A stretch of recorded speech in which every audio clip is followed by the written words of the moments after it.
Wajah-wajah misi ini adalah ekspresi sinergitas antara Lembaga Alkitab Indonesia dengan mitra gereja-gereja interdenominasi dan interkonfesi.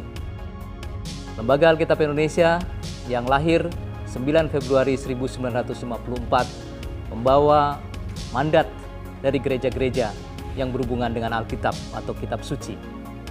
Visi Lembaga Alkitab Indonesia, firman Allah menjangkau semua generasi, mau tidak mau, dan suatu keniscayaan harus bersama-sama dengan para mitra. Mitra-mitra Lembaga Alkitab Indonesia antara lain adalah gereja-gereja, lembaga-lembaga Kristen, individu-individu yang punya hati untuk bermisi bersama, lembaga-lembaga usaha, pemerintah daerah dan pemerintah pusat, juga persekutuan internasional. Bersama-sama harus berarak-arakan untuk menghadirkan firman Allah sampai ke ujung bumi. Buku ini sangat mendalam kajiannya dan juga ditampilkan dengan cara yang sangat menarik oleh karena ada ilustrasi-ilustrasi yang sangat-sangat berguna. Dengan membaca buku ini, maka kita bisa belajar tokoh-tokoh Alkitab, tokoh-tokoh Kitab Suci yang mengekspresikan pentingnya misi untuk damai sejahtera dunia. Kiranya buku ini juga akan mendorong kita bersama untuk sungguh-sungguh menghidupi karya kita di dalam rangka bermisi, menghadirkan firman Allah sampai ke ujung bumi.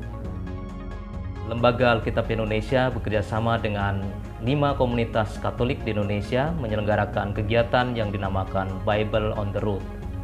Melalui kegiatan ini kita akan membedah buku Wajah-Wajah Misi untuk menemukan makna dan panggilan misi Allah dalam kehidupan kita.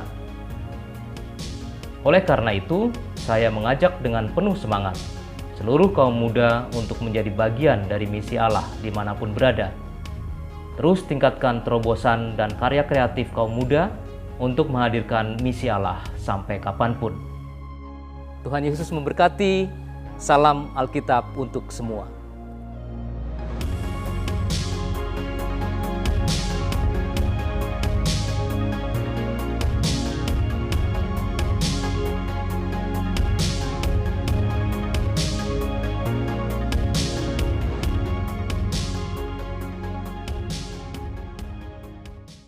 Halo, welcome to Light Show with Bro James. Yeah!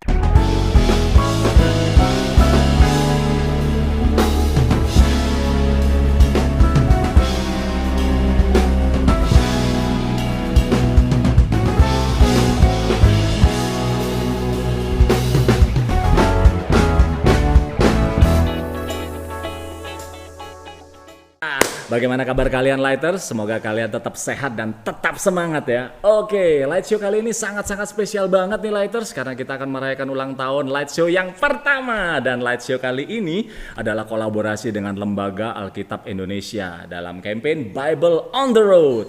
Bible on the Road itu apa sih bro? Ini adalah gerakan kampanye yang diprakarsai LAI bersama 5 komunitas di Jakarta dan salah satunya adalah LOJF. Untuk apa? Untuk mengajak kita semua menjadi Alkitab nyata yang terbuka dan bisa dibaca banyak orang.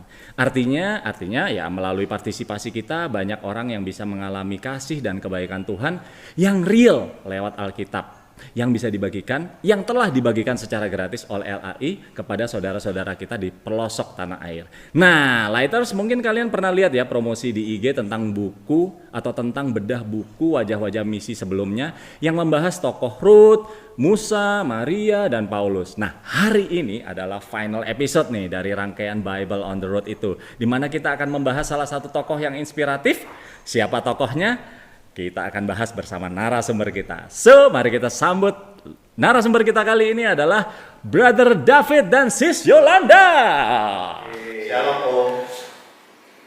Sorry ya bro, mungkin kamu baru pertama kali ini terlibat di acara ini, jadi nggak masalah. Di sini aturannya adalah tidak boleh panggil Om, apalagi Opa, gitu ya, Kakak, Bang, Mas, Ko, nggak boleh. Terus Bro James. Gitu. Bisa diulang? Ya udah, kalau disuruh bohong nggak apa-apa. Bro James.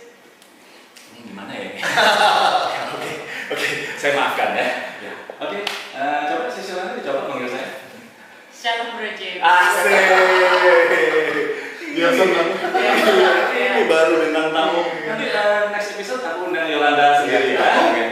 Ya nanti ya, saya pikirkan lagi ya. Semoga tim kreatifnya meng-approve kali ini. Oke, sebelum kita lanjut, gue mau kasih tahu kalian semua bahwa di acara ini ada 3 segmen. Segmen yang pertama light speed. Jadi langsung aja kita ke light speed.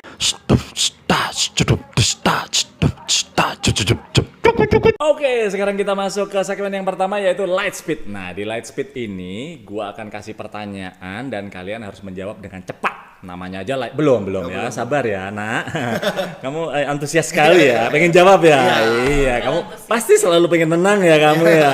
Iya, enggak apa-apa, aku juga. Tapi karena ini episode spesial, biasanya tuh pertanyaan-pertanyaannya tuh kan sulit ya. Sulit. Sulit. Ini sangat-sangat sulit pertanyaannya ya. Jadi seputar Petrus. Siap ya. Yang mau jawab angkat tangan. Yang nggak mau jawab juga angkat tangan. Bilang aja aku nggak mau jawab ya. Jangan ya. Oke. Yang bisa jawab angkat tangan ya. Siap ya. Oke. Pertanyaan yang pertama. Nama asli Petrus? Simon. Pinter. Kamu mendapatkan 100. Yeay. Tolong dijawab ya. Jangan ngelihat aku. Pas aku ngasih pertanyaan, apa pertanyaannya nih mereka? Masih pemanasan James, ini kan pertama kali. Ya. Cukup ya? Sip. Saking sulitnya ya pertanyaannya. Oke, pertanyaan yang kedua, konsentrasi. Petrus berasal dari? Negara atau kota ini maksudnya? Ini kok dibahas ya pertanyaanku ya? Udah jawab aja, Petrus berasal dari?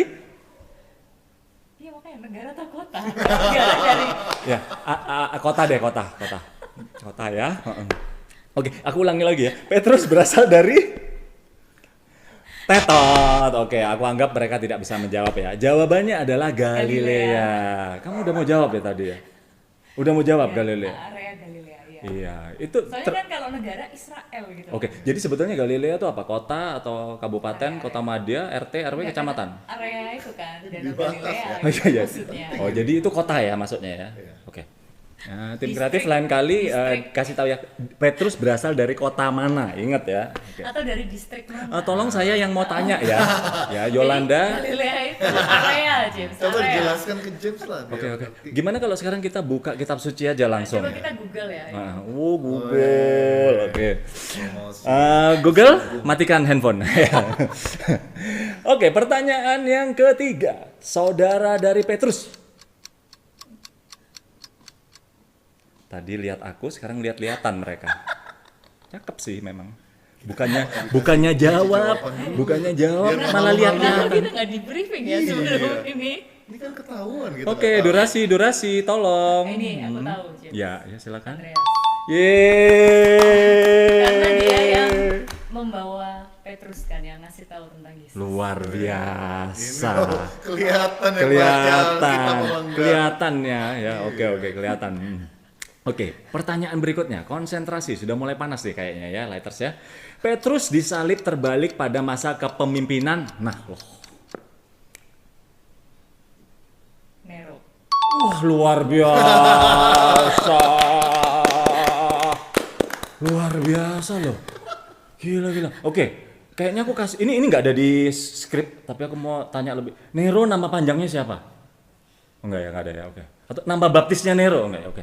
Herodes. Dia nggak percaya. Herodes. Dia nggak percaya Kristus jadi nggak dibaptis. Oh iya, luar biasa loh ya. Gila, memang beda ya yang baca sama nggak baca gitu. Iya. Jawabannya Herodes belum nggak? Iya. Hampir benar ya, Bro. Oke. Siap, ini adalah pertanyaan terakhir. Come on David, tunjukkan kalau engkau juga membaca selama ini ya. Oke, tolong. Pertanyaan terakhir, julukan untuk Petrus. Kefas. Salah, Fit.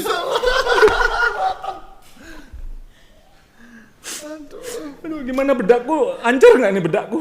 Kalau hatiku sih hancur ya. Bedak gimana? Nggak apa-apa kan ya? Oke, nggak apa-apa, Fit. I feel you. Yol, please bantu David. Kamu istri, kamu harus sebagai penolong suami. Tolong jawab, Yolanda. Please, julukan. Sekarang. Iya betul. Aku duluan. Ya udah, akhirnya David menyelamatkan Dapat 1. ya, akhirnya David menyelamatkan wajah keluarga kalian. Akhirnya David bisa menjawab luar biasa. Aduh. Capek ya? Ya capek, aku yang nanya juga capek. Oke Lighters, itu tadi segmen yang pertama Light Speed. Kita akan masuk ke segmen yang kedua yaitu Light Talk.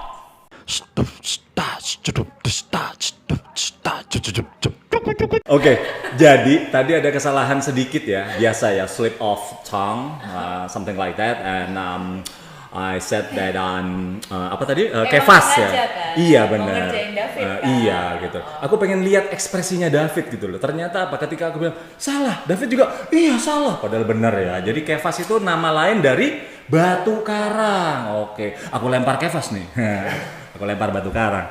Oke, ya sebelum kita lanjut ke Light Talk, sebelum lanjut kita ngobrol-ngobrol lebih dalam lagi, kita saksikan tayangan berikut ini tentang komen-komen netizen tentang Petrus. Saksikan tayangan yang berikut ini.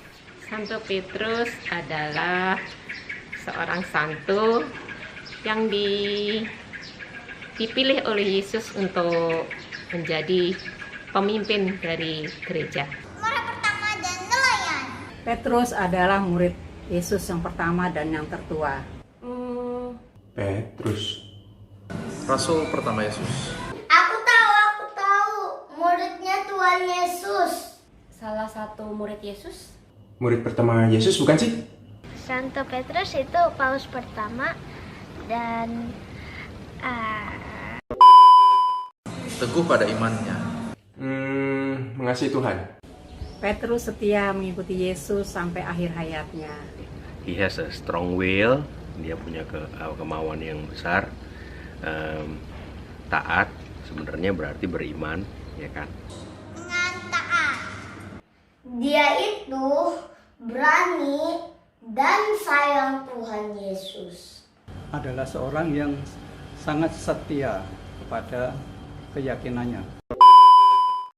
Ya, kita meniru Santo Petrus dengan sikapnya yang yakin akan Yesus Kristus sebagai seorang juru selamat.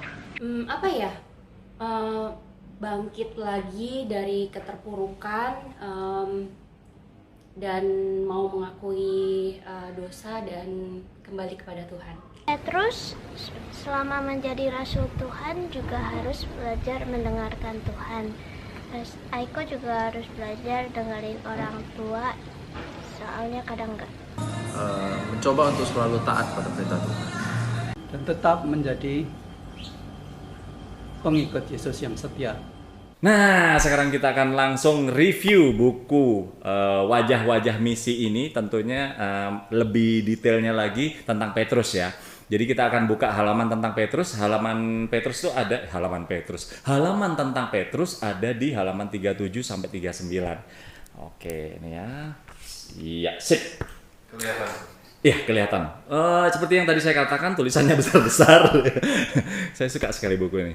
Jadi, gua akan membaca bagian-bagian dari buku ini, guys, ya. Yang sekiranya menarik untuk kita baca, dan gue akan minta komen dari tamu kita yang tercinta ini. Oke, siap ya? Wah, tetap ada pertanyaan nih. Di halaman 38, ya, di halaman 38 ini judulnya Transformasi si Penjala Ikan. Ya.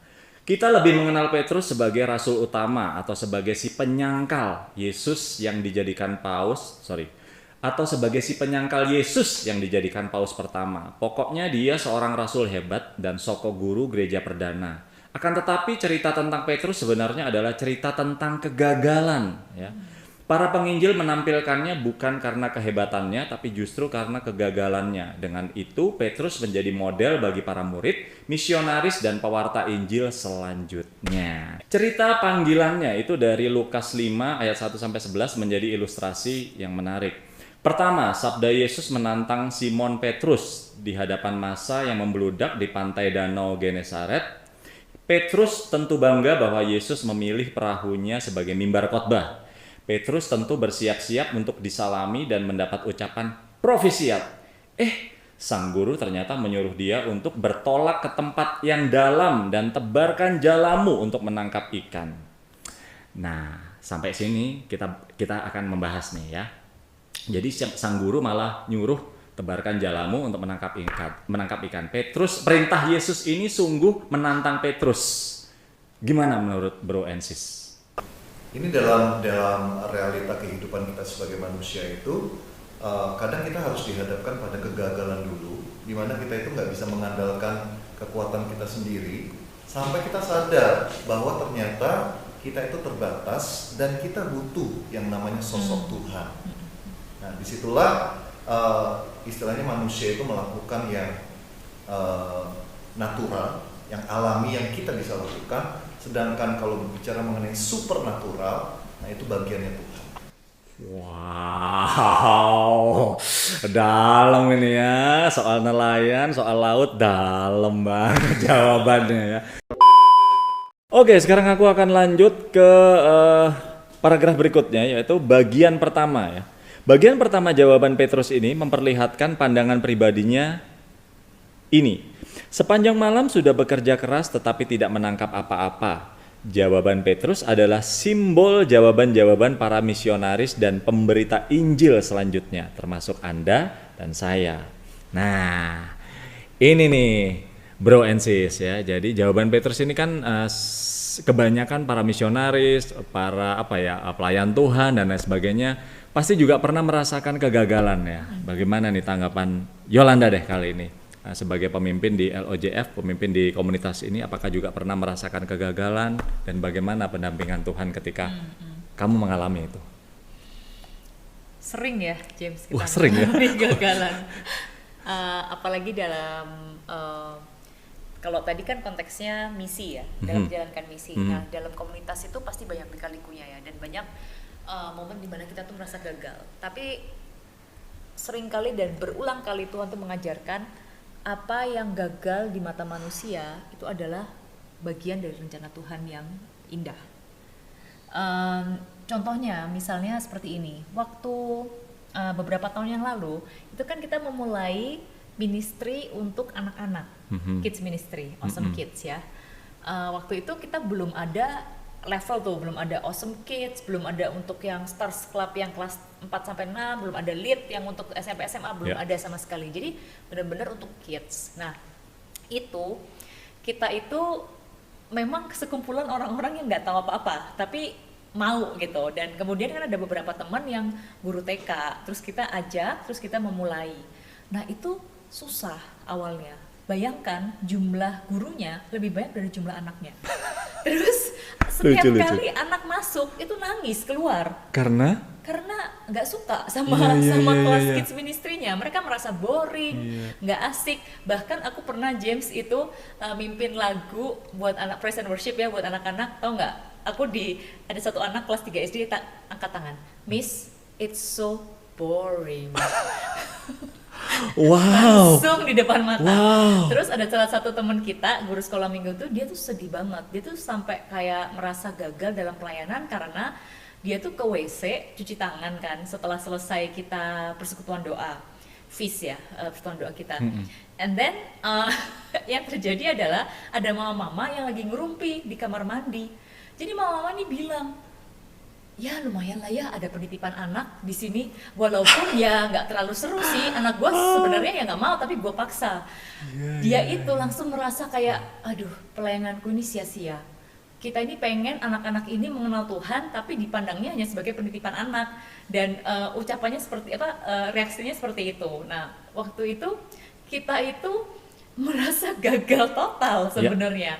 Tapi kita bersyukur akhirnya di sana kita tuh kumpulin yang tetap mau ya dan komit. Ya ada beberapa yang karena mereka heartbroken terus nggak mau pelayanan lagi gitu. Terus kita bilang ya udah, kita doa, yuk kita coba introspeksi, mungkin memang kita harus belajar. Dan dari sana kita berdoa dan kita bersyukur ada salah satu teman kita tuh yang kasih kekuatan. Dia bilang mau berapapun anak yang datang itu adalah titipan Tuhan. Dan terus orang ini bilang bahwa ya let's upgrade. Yang penting itu kita punya kerinduan, itu udah satu hal, jangan menyerah, dia bilang.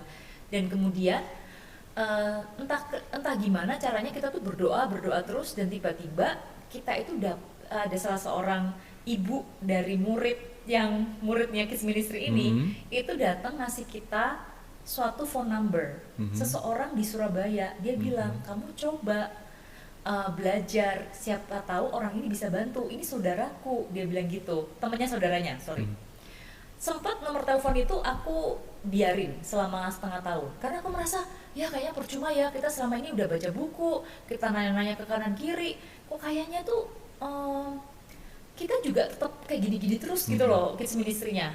Tapi terus temanku ini si ibu ini follow up lagi 6 bulan kemudian, kata saudaraku kok belum ditelepon ya nomor itu. Wah, akhirnya aku tuh kontak, tapi karena awalnya aku merasa nggak enak. Tapi ternyata itu cara Tuhan, dan di situ Tuhan mengajarkan bahwa aku itu punya kesombongan karena tidak mau taat gitu loh. Sombong karena saya ya udahlah, apapun yang gue lakukan juga nggak akan berhasil gini-gini aja, kayak nggak punya kerinduan untuk belajar lagi, jangan pernah give up gitu loh, dan terus berjalan dalam tuntunan Tuhan. Dan ternyata setelah aku kontak, that person was so amazing. Akhirnya aku dan beberapa teman kids ministry itu pergi belajar sama kelompoknya dia, dan sampai akhirnya kita itu bisa bersemangat, dan kita akhirnya kayak memperbaiki next gen ministry ini, dan akhirnya sekarang banyak pelayannya, banyak anak-anak yang kami layani juga. Ada sekitar, kalau kita hitung itu dari yang paling kecil sampai lead itu mungkin ada sekitar 120 anak. Kira-kira ya, itu terakhir kita hitung sebelum online. Jadi tapi itu semua karena kasih karunia Tuhan, dan mungkin itu yang dirasakan oleh Petrus karena gagal, tapi ya sudah gitu loh, karena udah frustrasi, ya udahlah ya, siapapun yang ya udahlah, let's just try, who knows gitu. Dan aku waktu baca tentang kegagalan Petrus tuh teringat akan kisah itu. Wow, jadi sekarang udah banyakan muridnya ya daripada gurunya ya? Iya, Oke, betul. Puji Tuhan. Dan kita mencari semakin banyak guru. Wow. Jadi bagi teman-teman semua yang sangat menyukai anak-anak ataupun pengen melayani, bahkan di saat pandemi, you can still serve the Lord. Yes, ya? oke. Anak-anak sampai remaja kita menerima. Wow. Kakak-kakak pembimbing. Keren banget. Ini udah nggak perlu dikomenin lagi ya. Oke, udah pas banget, sesuai banget. Oke, aku mau loncat lagi ke bagian yang kedua, karena itu tadi bagian pertama, ini bagian yang kedua. Aku akan baca lagi.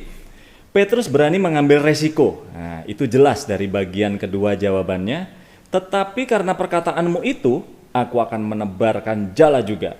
Petrus memilih untuk mengikuti sabda Yesus, maka ia berhenti menghitung untung rugi berdasarkan pengalaman dan keahliannya. Ia berani mengambil risiko dipermalukan dan ditertawakan sesama nelayan. Misionaris dan pemberita Injil tidak perlu selalu mengandalkan kalkulasi nalar, tapi harus berani melampaui kepastian dan jaminan akal sehat. Wah, mantap nih ya. Jadi pertanyaannya ya, pertanyaannya adalah, jadi yang menarik kan dia udah berhenti menghitung untung rugi. Ini aku pengen Bro David ini yang menjawab ya. Jadi berdasarkan pengalaman dan keahliannya, dan dia berani mengambil risiko, dipermalukan, ditertawakan selama nelayan. Tanggapanmu piye, Bro? Ya, ini kita belajar poin itu mengenai ketaatan. Jadi kalau sharing secara pribadi itu sebenarnya aku kenal Tuhan hidup baru itu tahun 2000. Aku bergabung di sebuah komunitas selama 10 tahun di Surabaya. Dan ketika pindah di sini, ya, itu diberikan satu tanggung jawab untuk menjadi leader di komunitas LOJF. Nah, dari dulu di komunitas yang lalu, aku tuh menghindari untuk jadi leader, untuk bawain firman, aku menghindari banget gitu. Tapi ketika aku pindah ke Jakarta, itu benar-benar kayak I have no choice, dan Tuhan itu kayak kasih kerinduan, istilahnya, ayo kamu say yes aja. Masalah kamu bilang bahwa kamu itu nggak mampu atau nggak bisa, itu pasti semua orang pasti akan merasakannya atau mengalaminya di awal pelayanan. Tapi Tuhan itu kalau sekali kasih tanggung jawab, Dia itu nggak cuma kasih tanggung jawab dan kita kerja sendiri, tapi Tuhan itu pasti akan melengkapi. Karena apa? Karena kita bekerja itu, kita melakukan tugas itu bukan untuk kepentingan kita, tapi justru untuk menjadi penjala manusia seperti yang Petrus diberikan tanggung jawab gitu. Jadi poin mengenai ketaatan, meskipun dia ada resiko nih dicemooh oleh nelayan-nelayan lain. Kamu kok menjala ikan kok pada waktu siang hari? Emang kamu sudah pengalaman berapa lama sebagai nelayan kok nggak tahu hal itu? Tapi dia tetap melakukan karena ya udah, dia percaya aja sama Tuhan. Demikian juga dengan kita. Oke, luar biasa ya. Jadi mungkin saat itu lu kalau mengkalkulasi atau dipikir pakai otak kayaknya mana mungkin ya. Ya sebenarnya aku merasa aku belum selayak itu, nggak semampu itu. Ya memang sampai sekarang pun masih perlu belajar, masih perlu terus improve myself ya. Tapi ya Tuhan pakai aja, yang penting kita mau. Yes, yang penting kita mau. Mantap tuh. Semua akan bisa melampaui kalkulasi nalar. Wush, luar biasa. Melampaui kepastian dan jaminan akal sehat. Oke, aku akan loncat ke poin menarik yang lainnya, yaitu bagian yang ketiga. Nah, ini ya, aku bacain lagi ya. Ketiga, pengalaman kemahakuasaan Tuhan langsung menyadarkan Petrus akan siapa dirinya. Tuhan, pergilah dari hadapanku karena aku ini orang berdosa. Nah, gimana yo tanggapanmu yo mengenai hal ini yo? Ketika Petrus mengatakan, Tuhan pergilah dari hadapanku karena aku ini orang berdosa. Ya, apa ya, menurut aku yang Petrus katakan itu is very human ya, normal. Kayak seringkali banyak dari kita juga merasa seperti itu kan. Ya, merasa nggak layak, merasa berdosa. Ya, merasa berdosa. We feel like kayak aduh hidup gue ini penuh kegagalan. Atau mungkin kita kadang merasa gue udah berdosa atau bersalah sama Tuhan, sehingga kita merasa kayak nggak layak to meet Him gitu, nggak layak untuk bisa mempunyai hubungan dengan Tuhan yang baik gitu. So menurut aku wajar sikap Petrus, bahkan aku dan banyak orang mungkin juga sering merasakan seperti ini gitu. Tapi kita belajar ya bahwa Tuhan itu selalu mengundang kita no matter what. Kayak Tuhan selalu membuka hati, tangannya buat kita to accept us as His son or daughter of God gitu. Jadi sebetulnya masih nyambung sama poin yang tadi ya, seperti yang David juga katakan, yang penting kita mau, jadi nggak usah mikirin kita layak apa enggak, yang penting kita mau, kita taat, Tuhan pasti akan melengkapi, Tuhan akan memperlengkapi kita sehingga kita bisa melakukan misi yang sudah Dia tetapkan untuk kita ya. Ya karena sebenarnya ya pokoknya taat, jalan aja, karena dari setiap dari kita tuh pasti ada, maksudnya pasti ada kegagalan dalam hidup kita, pasti ada dosa di dalam diri kita. Just say yes, dan Tuhan akan memampukan dan memberkati. Oke, jadi Petrus di sini apa ya, merasa kayak kecil gitu ya, terbatas, kemampuannya juga terbatas, kayaknya nggak mungkin bisa melanjutkan misi ini, tapi sudah dijawab oleh bro and sis kita. Nggak usah dipikirin guys, nggak usah dipikirin lighters ya, say yes aja, Tuhan pasti akan mampukan kita. Lanjut ke poin yang berikutnya ya. Ada poin menarik lagi. Pada titik itulah Tuhan membuat kejutan lagi. Petrus yang sudah tahu diri itu justru diberi peneguhan, jangan takut dan kepercayaan. Mulai sekarang engkau akan menjala manusia. Wah, ini kayaknya Bro David nih cocok nih jawab nih. Tanggapannya gimana nih Bro? Ya, karena Yesus adalah Tuhan. Dan manusia itu melihat yang dilihat oleh matanya, yang dia ketahui. Jadi kalau kita misalnya melihat ada orang lain, kita sudah menilai tuh, kita sudah bikin penilaian.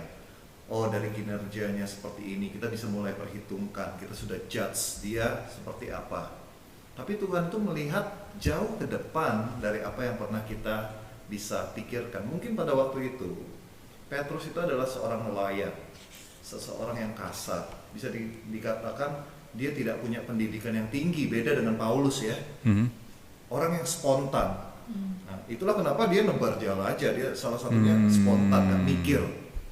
Tapi Tuhan lebih melihat potensi kita daripada kelemahan kita. Tuhan melihat kemungkinan kita untuk menjadi sesuatu yang luar biasa, tentu saja dengan ada penyertaan Tuhan.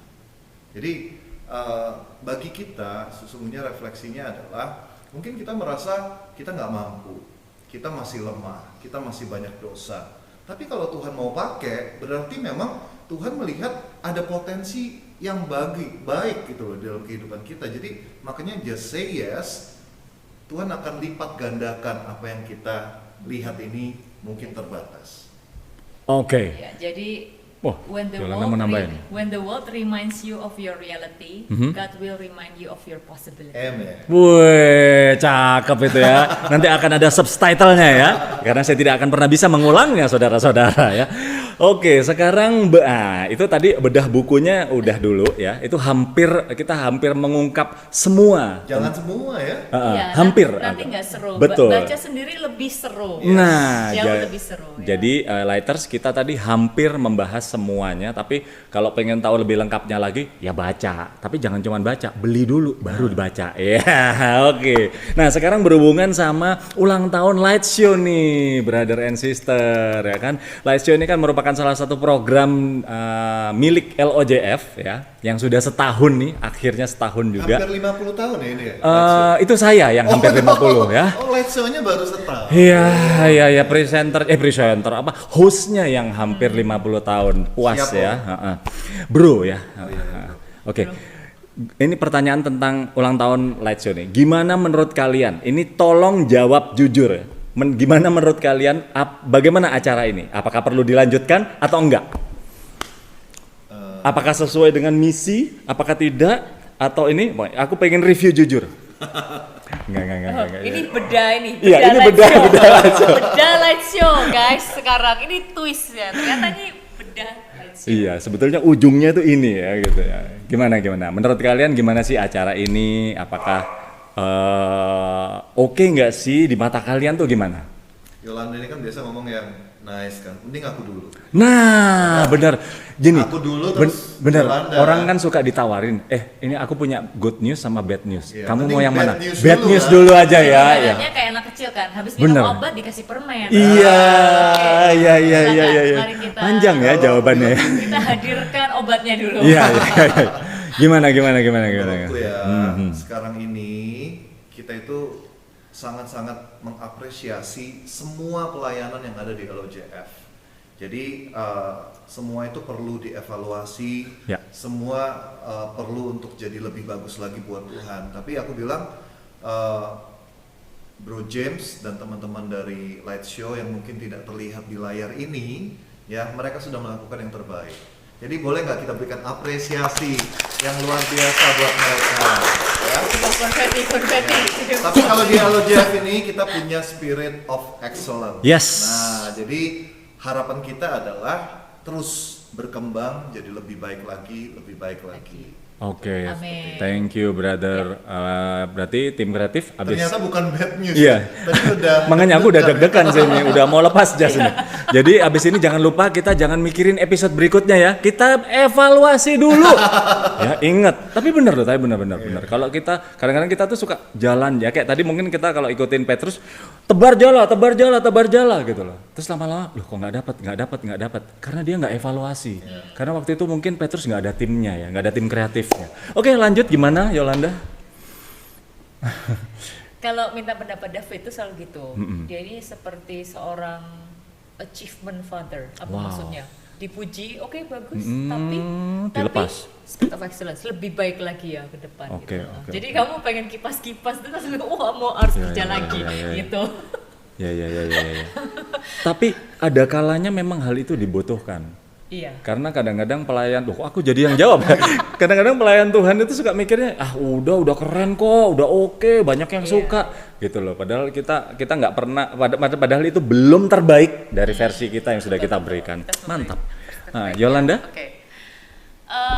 Light Show, menurut aku ini acara yang luar biasa ya. Thank you buat James dan juga tim Light Show.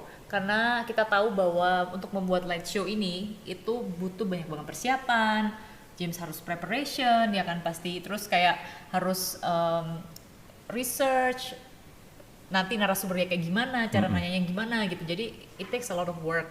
Jadi thank you banget buat tim Light Show, buat James juga. Dan menurut aku Light Show ini bagus karena sesuai dengan misi dari LOJF ini dan values. Karena kan kita tuh pengen to create the disciples of Christ. Caranya dengan memperkenalkan kasih Tuhan lewat cara-cara yang relevan. Nah, talk show yang ringan seperti ini kan mungkin buat banyak orang itu lebih mudah untuk dicerna dan juga lebih enjoyable gitu. Jadi so sukses terus dan terus berikan yang terbaik buat Tuhan. Buat Amin. Yeay, menyenangkan sekali jawabannya ya. Oke, Lighters, kita akan masuk ke segmen yang berikutnya. Segmen yang seru banget, jangan kemana-mana dulu ya, karena kita akan men-challenge narasumber kita. Challenge-nya kayak apa? Nantikan di Light Challenge.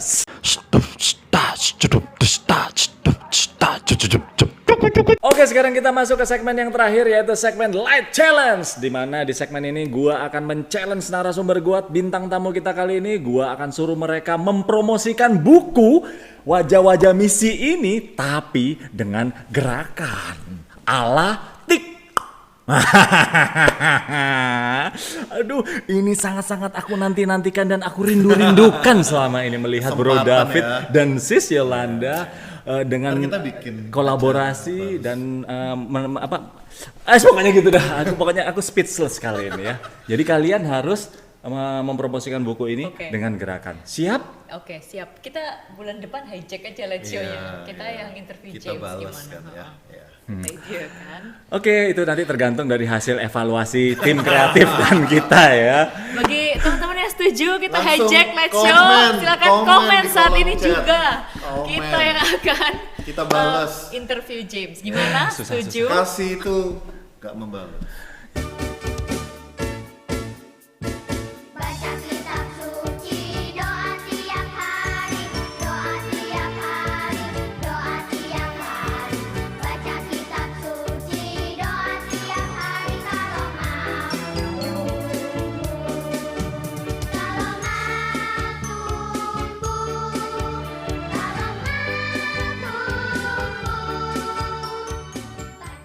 Oke, kita udah melihat Bro David dan Sis Yolanda yang memperagakan atau mempromosikan buku dengan gerakan ya. Itu kira-kira message-nya adalah, are you ready for action? Kamu siap membeli buku-buku ini? Nah, kira-kira seperti itu ya. Dan memang dengan membeli buku ini teman-teman Lighters, kita mensupport LAI membagikan kabar gembira ke saudara kita di pelosok Indonesia dan sekaligus menambah pengetahuan kita tentang tokoh-tokoh misioner dalam Alkitab. Dan ini nih buat kalian para budak giveaway ya, pasti sudah menanti-nantikan hal ini. Kita akan bagi-bagikan hadiah. Kita punya, kata panitia sih ya, itu ada 3 paket seperti ini akan kita bagi-bagikan secara gratis kepada kalian semua. Caranya, tulis di kolom komen ya ucapan ulang tahun buat Light Show, dan pemenangnya adalah kalian yang terkreatif yang akan dipilih oleh tim kreatif kita. Caranya banyak, bisa lewat puisi, bisa lewat puisi, tulisan menarik, nyanyian, syair, novel, jangan deh kepanjangan ya, nanti kolom komennya nggak cukup. Dan tim kreatif nggak boleh ikutan ya. Kalau tim kreatif beli aja langsung. Kalian Lighters yang harus ikutan ini. Siap ya? Siap. Oke, Lighters, itu tadi episode kita kali ini sangat-sangat spesial sekali, dan semoga dari narasumber kita dan dari bedah buku kita bisa mendapatkan inspirasi bahwa kita sudah mendapatkan misi yang sudah ditetapkan Tuhan dalam setiap kehidupan kita. Dan seperti biasa ada satu pesan dari Bro James.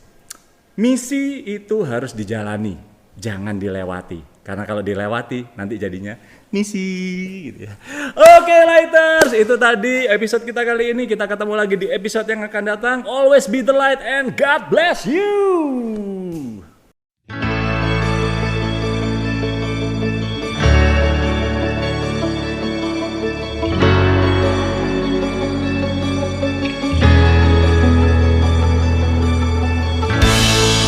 Selamat pagi Bu. Selamat pagi. Pesanannya 5 buku Wajah-Wajah Misi Bu ya.